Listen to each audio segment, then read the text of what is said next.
यांच्या पवित्र पावन कर्मभूमीत आणि रतनगडचे किल्लेदार गोविंदराव खाडे या क्रांतिकारकांच्या या जन्मभूमीमध्ये महामानव धरती आबा भगवान बिरसा मुंडा, राया ठाकर, नाग्या कातकरी, राणी दुर्गावती तंटा भील, खाजा नाईक, छत्रपती शिवाजी महाराज, डॉक्टर बाबासाहेब आंबेडकर आणि सर्व महामानवांना प्रथम अभिवादन करून आजच्या या संयुक्त जयंतीचा उत्सव आणि आजचं जे काही विशेष आपल्या या आद्य क्रांतीवीर महामानवाचं पुतळ्याचा उद्घाटनाचा कार्यक्रम या ठिकाणी संपन्न झालेला आहे। मंडळी, या क्रांतिकारकांचा आपण जो काही पुतळ्याचं अनावरण केलेलं आहे, राघोजी भांगरेंचा इतिहास, त्यांचे विचार काय होते आणि आपण कशासाठी हा सगळा खटाटोप करतोय याचा आम्ही प्रथम विचार केला पाहिजे। समाजामध्ये ज्या या क्रांतिकारकांचा, या महामानवांचे विचार पोचणं गरजेचं आहे, ते विचार पोचले जात नाही। आम्हाला वेगवेगळ्या राजकीय आणि वेगळ्याच विचाराने, पुढे धार्मिक विचाराने आम्हाला प्रभावित केलं जातं। ज्या क्रांतिकारकांच्या, ज्या महामानवांचे, त्यामध्ये छत्रपती शिवाजी महाराज असतील, डॉक्टर बाबासाहेब आंबेडकर असतील, राघोजी भांगरे, बिरसा मुंडा आणि या सगळ्याच क्रांतिकारकांचे जे काही विचार आहेत, या विचारांची आज समाजाला गरज आहे, ना की बाकीच्या राजकीय आणि धार्मिक विचारांची गरज आहे। आम्हाला आमच्या आदिवासी संस्कृती आणि आमच्या महामानवांच्या विचारांची गरज आहे, तरच हा देश ठरणार आहे।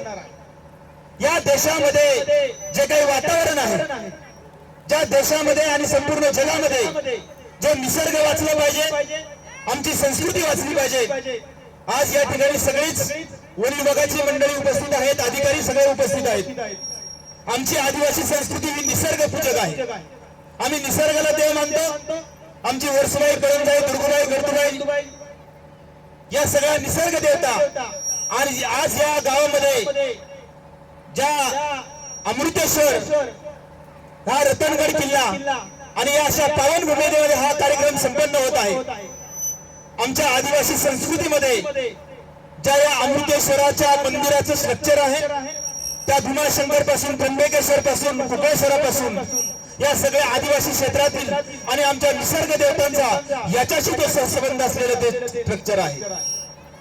आणि आमच्या या क्रांतिकारकांनी, आमच्या या महामानवांनी या निसर्ग देवतांची प्रथम वंदन करूनच या सगळ्या लढाया आणि या इंग्रजांबरोबर संघर्ष केले आणि आज आम्ही इथे जे आहोत तो या सगळ्या महामानवांमुळे आहोत। जो आदिवासींचा कायदा, आदिवासींची जमीन कोणाला घेता येत नाही, राज्य सरकारला घेता येत नाही, केंद्र सरकारला घेता येत नाही, बिगर आदिवासींना घेता येत नाही। ज्या राघोजी भांगरेने इथे बंड केला, मंडळी, राघोजी भांगरे नसते तर आज आम्ही इथे नसतो। आज आमच्या अंगावरती जे काही कपडे आहेत, आज आपलं जे काही गाव आहे, आज आम्हाला ज्या थोड्याफार 1-1.5 एकर 2 एकर ज्या काही जमिनी आहेत, त्या फक्त आणि फक्त राघोजी भांगरेंमुळे आहेत। त्या फक्त आणि फक्त या जमिनी आमच्या बिरसा मुंडांमुळे आहेत। परंतु आम्हाला या इतिहासापासून दूर ठेवलं, आम्हाला दुसराच इतिहास पुढे मांडला गेला। आद्य क्रांतिकारक वासुदेव फडके सांगितले गेले। मंडळी, राघोजी भांगरेंना जेव्हा फाशी देण्यात आली, ती 1848 मध्ये फाशी दिली आणि त्यावेळी वासुदेव फडक्यांचा जन्म 1845 चा आहे। म्हणजे वासुदेव फडके अवघे 3 वर्षांचे होते, परंतु जे लेखनिक होते त्या लेखनिकारांनी तो इतिहास त्यांचाच फक्त पुढे मांडला आणि या सगळ्याच क्रांतिकारकांचा, बिरसा मुंडांचा, राघोजी भांगरे, तंटा भील, खाजा नाईक, सगळ्याच आमच्या गोविंदराव खाडेंचा सगळ्यांचा इतिहास हा दडपून टाकला। कारण लिहिणारी मंडळी तीच होती, आमचा लिहिणारा कोणी नव्हता। अगदी छत्रपती शिवाजी महाराजांचा इतिहास सुद्धा दडपला गेला होता, तो ज्योतिराव फुलेंनी उघड केला। म्हणजे सगळ्या जे काही आदिवासीच असतील, आदिवासीच नव्हे तर सगळ्याच बहुजन समाजातील सगळ्याच क्रांतिकारक, सगळ्याच महामानवांचा इतिहास दडपला गेला होता।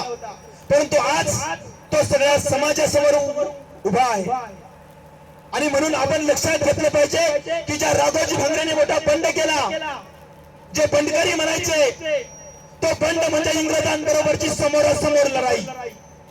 आम्हाला 4-5 क्रांतिकारक माहिती असतील, 5-10 क्रांतिकारक माहिती असतील, आम्हाला इतिहासामध्ये शिकवलं असेल, आम्हाला स्वातंत्र्यवीर शिकवले, अनेक माफीवीरही आहेत, परंतु आमच्या क्रांतिकारकांनी कधीच माफी मागितली नाही, कधीच या इंग्रजांच्या पुढे गुडघे टेकले नाहीत, आमची पगडी या इंग्रजांच्या समोर कधीच बहाल केली नाही. म्हणजे आदिवासी कधीच कोणापुढे शरण गेले नाहीत. आदिवासींनी बलिदान दिलं, आमच्या राघोजी भांगरेंनी बलिदान दिलं, त्यांना फासावर देण्यात आलं. ठाण्याच्या सेंट्रल जेलमध्ये त्यांना एप्रिलमध्ये फाशी देण्यात आली. तो जो काही फास देणारा नाडा होता तो नाडा तुटला आणि परत 2 मे 1848 साली परत डबल फाशी देण्यात आली. तरी राघोजी भांगरे मरत नव्हते, साखळ दंड लावून त्यांना डबल फाशी देण्यात आली. देशात असं एकमेव घराणं आहे, संपूर्ण भारतामध्ये असं एकमेव घराणं आहे, असं कोणतेच घराणं नाही की एकमेव राघोजी भांगरेंचं असं घराणं आहे. राघोजी भांगरेंच्या या वंशाचे आम्ही आहोत. आमचा तो हीर आहे. आपल्या देवाऱ्यात 5 देव असतात, त्याच्यामध्ये हीर राहतो म्हणून तो आमचा हीर आहे. राघोजी भांगरेंचे वडील रामजी भांगरे ते सुद्धा क्रांतिकारक. त्यांना काळ्या पाण्याची सजा झाली अंदमान निकोबारला. ज्यांनी समुद्राच्या किनाऱ्यावर जाऊन उगाच छोट्या उड्या मारल्या, त्या ऐतिहासिक उड्या, स्वातंत्र्यवीर त्यांची नावं घेतली गेली, परंतु आमच्या रामजी भांगरेंनी त्यांच्या पुढे कधी माफी मागितली नाही. त्यांना फासावर देण्यात आलं त्या अंदमानच्या त्या काळ्या जेलमध्ये. राघोजी भांगरेंचे वडीलही क्रांतिकारक. राघोजी भांगरेंचे चुलत आजोबा वालजी भांगरे सुद्धा क्रांतिकारक. इंग्रजांबरोबर मोठा संघर्ष केला. या रतनगडचे किल्लेदार, आमचे जे काही गोविंदराव खाडे, सगळ्याच आहे आमच्या क्रांतिकारकांची पिढी. राघोजी भांगरेंची बहीण रुक्मिणीबाई खाडे त्याही क्रांतिकारक.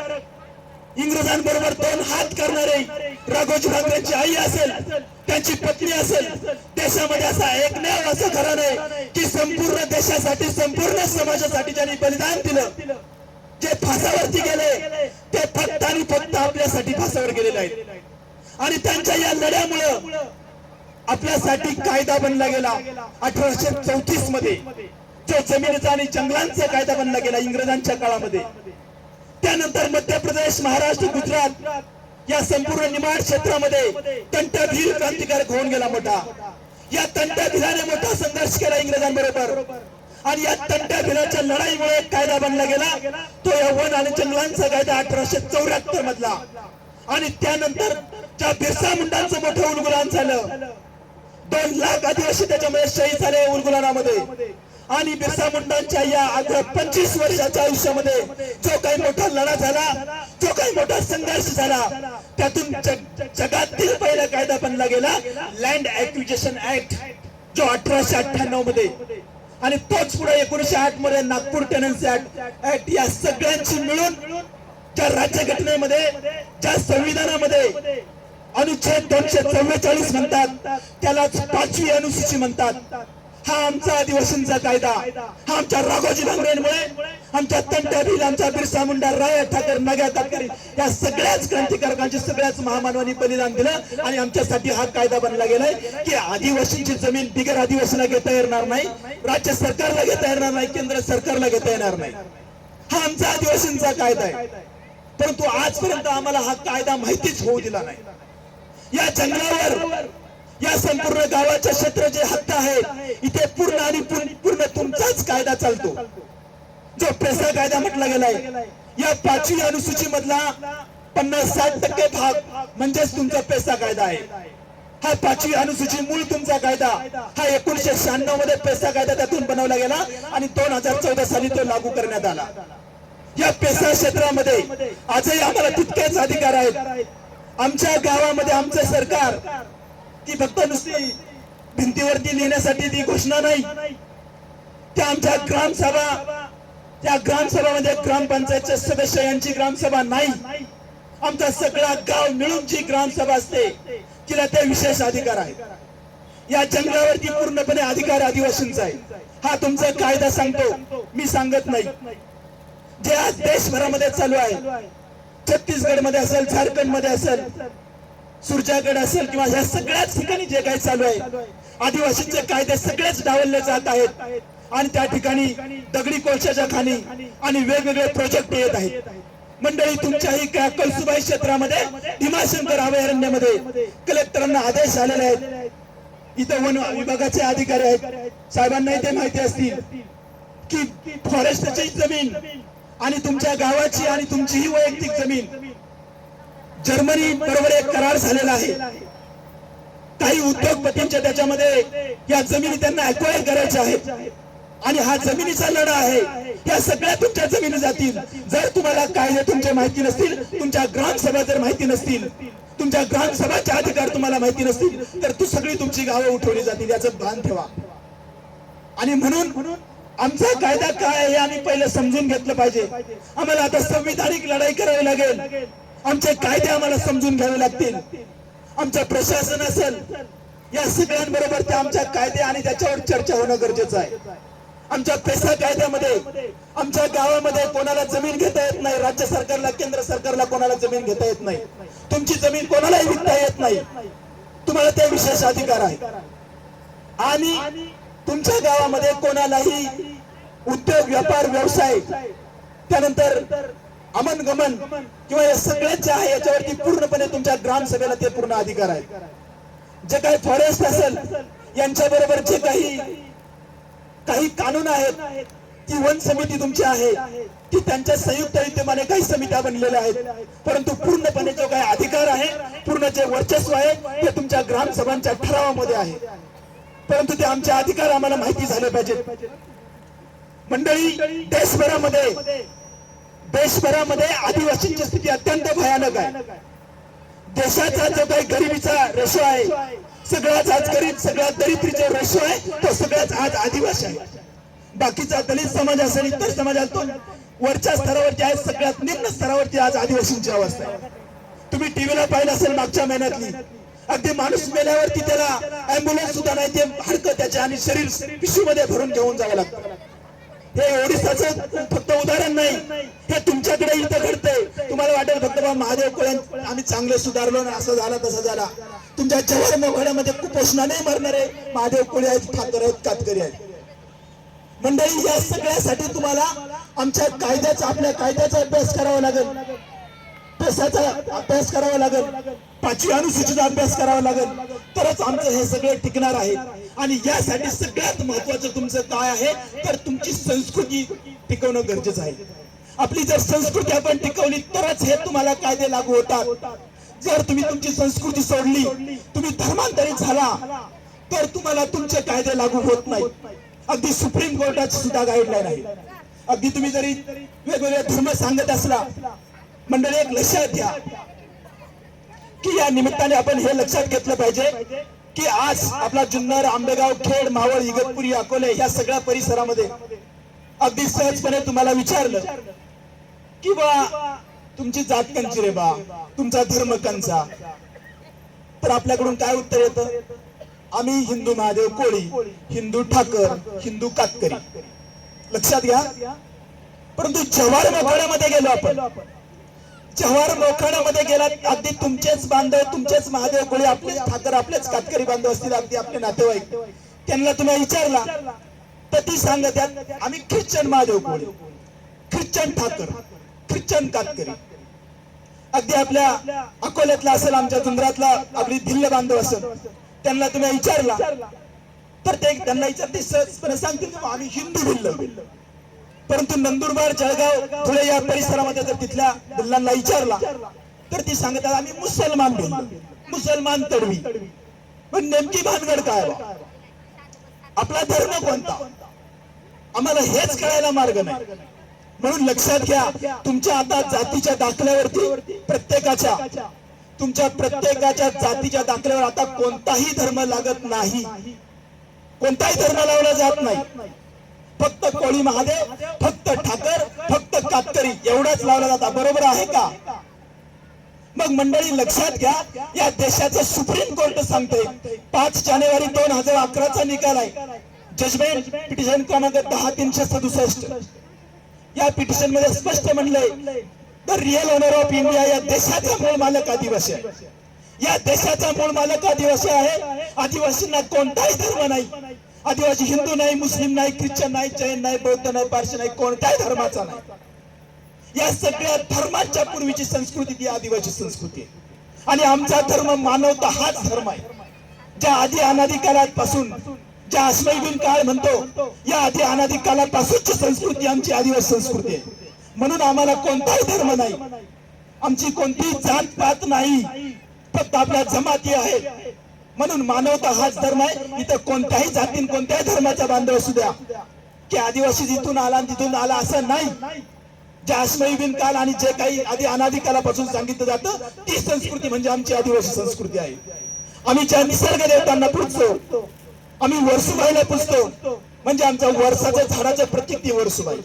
आमची कळमजाई म्हणजे कळंबाच्या झाडाचं प्रतीक, आमचा उंबऱ्या म्हणजे उंबऱ्याच्या झाडाचं प्रतीक, आमची घोरपड आहे म्हणजे घोरपड प्राणी, आमचा जो का जंगलामध्ये शक्तिशाली असणारा आमचा देव तो म्हणजे आमचा वाघोबा, त्याची आम्ही वाघ बारस करतो। हा बिबट्या नाही, बिबट्या वेगळा कुळातला आहे। वाघ तो वाघच, जो जंगलातला वाघ आहे तो खरा वाघ, त्याची आपण पूजा करतो, त्याची आपण वाघ बारस करतो, म्हणजे आमच्या निसर्ग देवता। म्हणून लक्षात घ्या, आपल्या ज्या काही प्रत्येक जमाती आहेत, मग महादेव कोळी असेल, ठाकर असेल, कातकरी असेल, सगळ्याच जमाती असतील, आपल्या प्रत्येक कुळाची, आपली 12 कुळं, 24 कुळं, 400हून जास्त आडनावं, प्रत्येक कुळाची कुळसाई वेगवेगळी आहे। आपल्या प्रत्येक कुळाची कुळसाई म्हणजे तुमचं जे काही आडनाव आहे त्या आडनावाप्रमाणे तुमची वेगवेगळी कुळसाई। त्या प्रत्येक कुळसाई म्हणजे ज्याची कुळसाई वर्सुबाई, त्यांना वर्षाचं झाड तोडायचं नाही, जाळायचं नाही। ज्याची कुळसाई कळमजाई, त्यांना कळंबाचं झाड तोडायचं नाही, जाळायचं नाही। ज्याची कुळसाई घोरपड आहे, त्यांना घोरपड मारायची नाही, खायची नाही, पण बाकीच्यांना ती चालू शकते।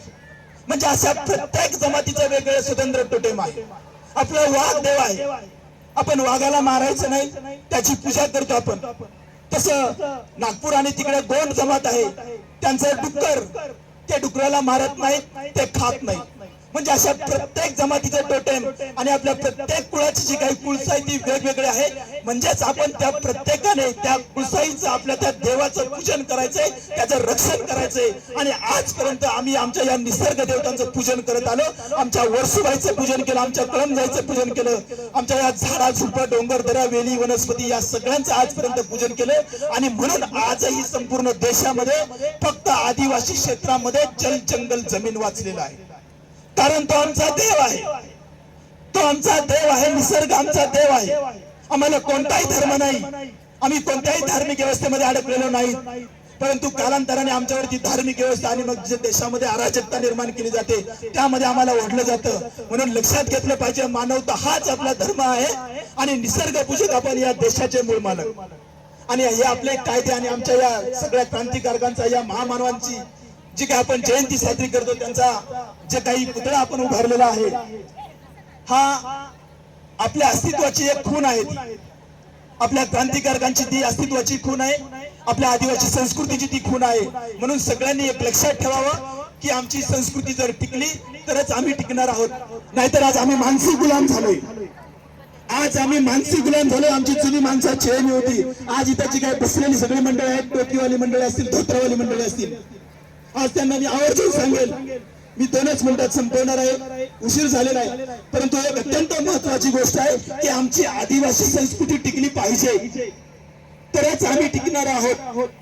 आणि ती संस्कृती टिकवण्याचं काम आजपर्यंत टोपीवाली मंडळी आणि धोत्रावाली मंडळी यांनी आजपर्यंत केलं।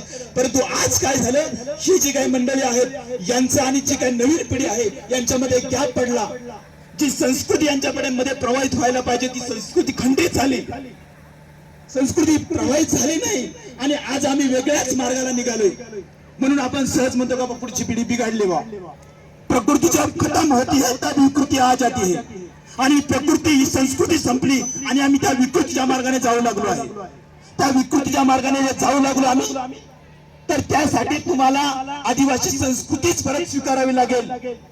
ज्या आमच्या वाडवडिलांनी आजपर्यंत जे काही संस्कृती जपलेली आहे ती तुम्हाला टिकवावी लागेल, तरच आम्ही वाचणार आहोत। जी काही अनेक संकट आहेत आपल्या पुढे आणि त्या संकटामधून वाचायचं असेल तर आम्हाला ती आदिवासी संस्कृती टिकवली पाहिजे। कारण तुम्हाला मी म्हणलं की जुनी माणसं लई छेनी होती, त्याचं एक उदाहरण तुम्हाला सांगतो।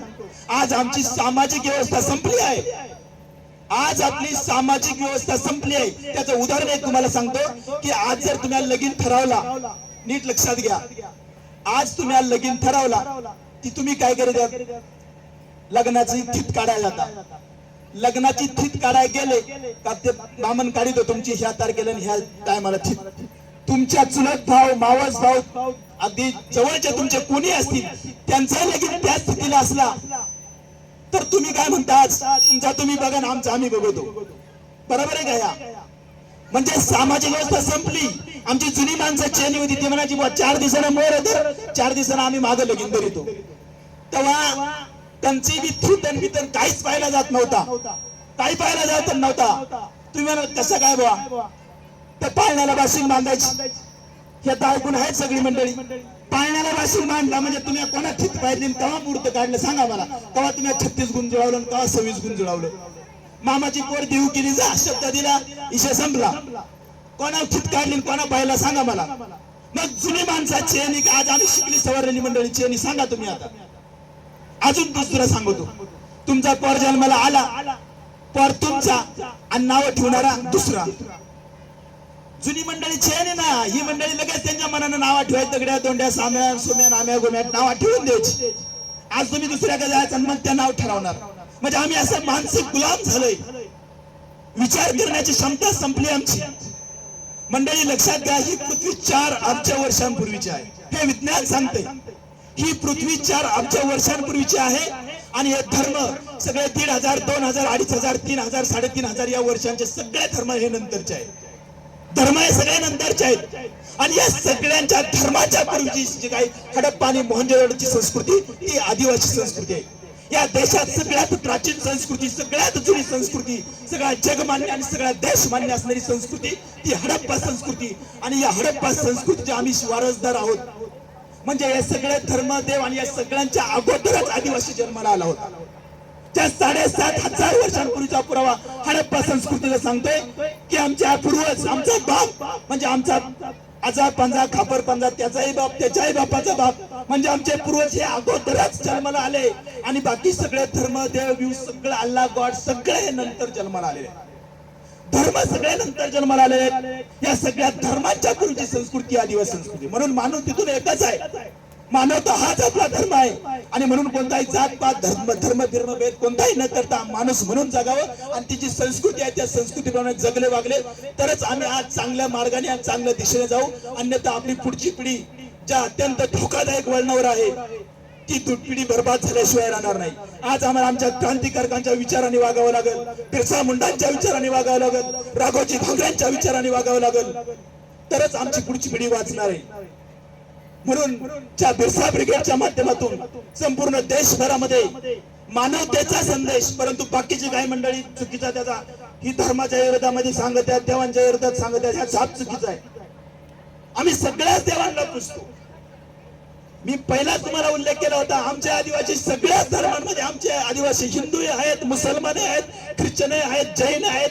इकडे मराठवाडा विदर्भामध्ये आमचे अंध आदिवासी जमत आहे.